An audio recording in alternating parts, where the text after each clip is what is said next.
The future leaders of Samoa were given the prime opportunity to voice their concerns and discuss solutions to problems impacting the human rights of children in the Pacific.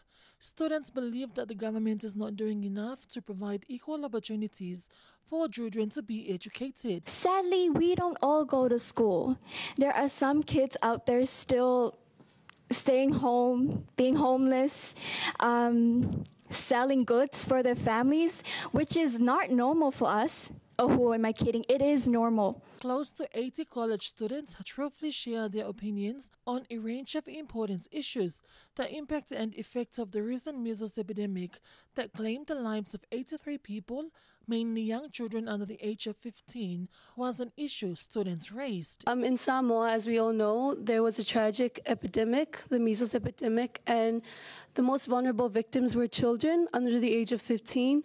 And I feel like our Ministry of Health didn't have enough awareness and we weren't given the education to freely understand what we were going through and to have our vaccinations. And I feel like that could have been prevented if we had a higher standard of vaccination and awareness through healthcare. Here in Samoa, children are to be seen but not heard. Students taking part in the human rights of child discussion state that this needs to change because the important decisions being made today will impact the future. According to our culture, as children, we don't have the rights to speak or express our opinions. To be honest, when it comes to falavilave and catering in villages, if we try to express our opinions and thoughts, but adults say that go out, you don't have the rights. Are we being heard? To be honest, I get the feeling that I'm not being heard, especially in big Samoan falavilavis. They exclude us kids from those kinds of conversation. Students also spoke how physical discipline against children here in Samoa is very normal, but a line needs to be drawn when this becomes child abuse. To me and to my family, yes, we find it very normal. We find it physical punishment to my family is a daily routine.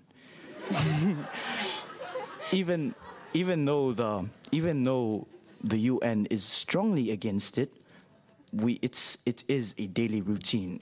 If we talk back, if we do something wrong, physical punishment is the answer. It's within our culture and religion to discipline our children physically, but sometimes we don't know the line between discipline and abuse, so we can't.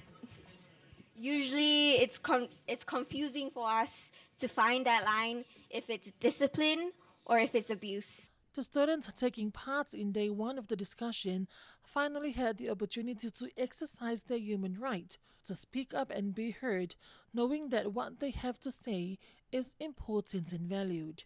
Jack Semanutafa for Telephone.